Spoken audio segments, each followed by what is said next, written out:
today I'm going to be showing you how to make this TUFF cottage. I have been absolutely loving the update so far, but my favorite thing about it has to be all the new TUFF blocks. So I decided to make a build with them. But before we get into that, please don't forget to like and subscribe.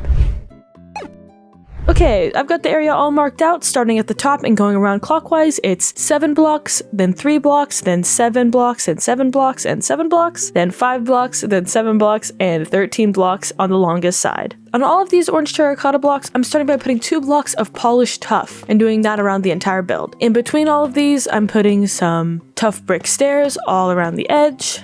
Next, I'm using some tuff bricks, but I'm not putting it in every section. I'm starting by putting it in the right side, leaving a gap for the door, and then putting it along the long side and leaving a gap in the back. Now the gaps may seem a bit random at first, but trust me, it'll all make a lot more sense in just a second. And once you have that done, it should look like this, with the only gap being left in the back here and in this corner over here. Once I have that, I'm using some dark oak wood, and I'm putting that 5 blocks tall in the center of all of these 7 sections. Then I'm putting 3 on the outside of each of those and connecting that across. Then I'm just doing the same thing on all of these other sides. Once I have that on all of the other polished blocks, I'm putting 3 more dark oak blocks. Then once I have all that, I'm just connecting it at the top all the way around the build.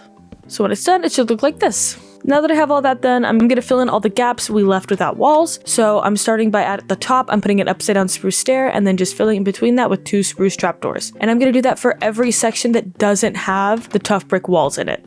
So now it should look like this. Once I have that, I'm just going to finish up the walls by adding some brown stained glass in all of the sections that have the tuff brick walls. So everywhere that has a tuff brick wall is going to be a window, and everywhere that didn't is going to be a solid wall with spruce trapdoors. Once I have all that, I'm going to finish off this entryway really fast by putting an extra polished tuff right in front of these doorway here, then adding some spruce stairs in between that and some upside down spruce stairs at the top. Then I'm just adding some planks and then putting the doors on that and finish it off with some fences. Once I have all that, I'm going to get to the roof, which is super easy. I'm starting with the side of 7, which is going to be the gable, and I'm adding a upside down spruce stair, then a right side up spruce stair, and on top of that upside down one, I'm putting a plank, then I'm putting a right side up spruce stair, and another upside down spruce stair, and then a slab, and then I'm putting 3 spruce planks. Just to quickly repeat that, I'm starting with the upside down spruce stair, putting a right side up stair on the back, then putting a plank on top of that, then a right side up stair, then an upside down stair, and then a slab. So you should have this. Then I'm just repeating that for all of the gables.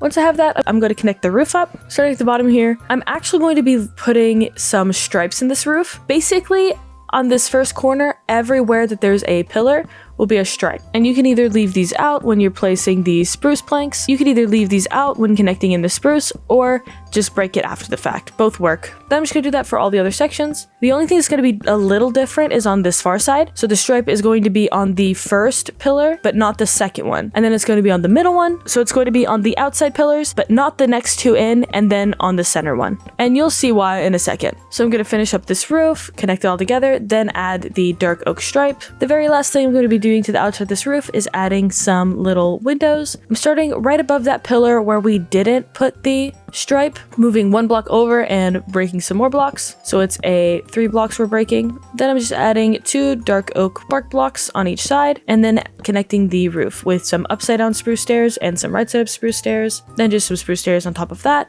connecting it back to the plank, and then just using some planks for the top of the roof. Once I have that, I'm just filling in the windows with some glass panes, and all of these gables, I'm filling in the windows with some brown glass blocks. Once that's done, I'm going to finish the roof off on the inside by adding some stairs along the top, just matching what's dark oak and what's spruce. Then I'm going to fill in the floor at the bottom with some spruce planks, and moving back to the outside so I could add a chimney using some stairs and trapdoors. And once that's all done, the entire outside and structure of the house is finished.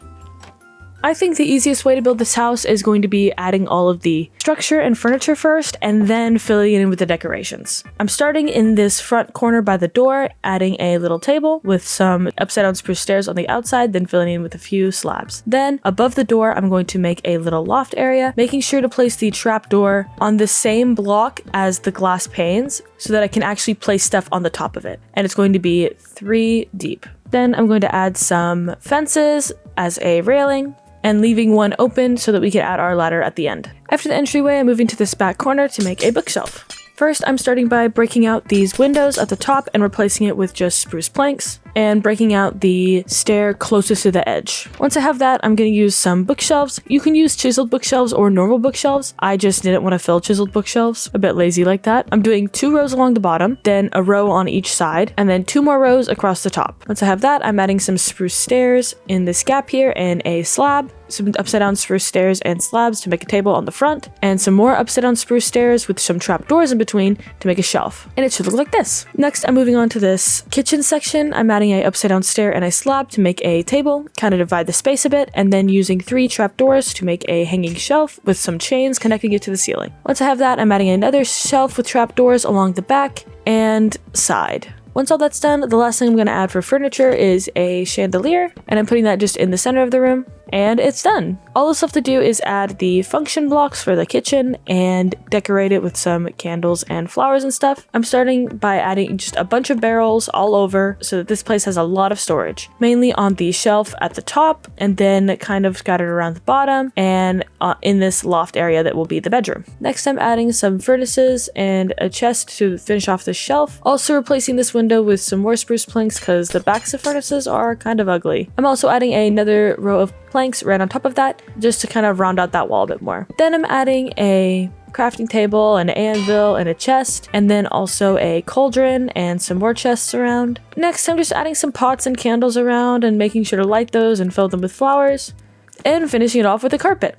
If this place is a little bit too dark for you, you can always add some light underneath this carpet to brighten up the space a bit. I thought it was fine the way it was, so I just left it. All that's left to do is add a bed and a ladder to the loft, and it's done. This house should have everything you need to start your Minecraft world. I've been having so much fun recently building all of these little starter houses, and finally getting to do one with all of the new TUFF blocks has been so fun. These TUFF blocks are probably my favorite stones in the entire game. Let me know what you think about this build in the comments down below, what you think about the new update, and what other things you want to see on my channel. And please don't forget to like and subscribe.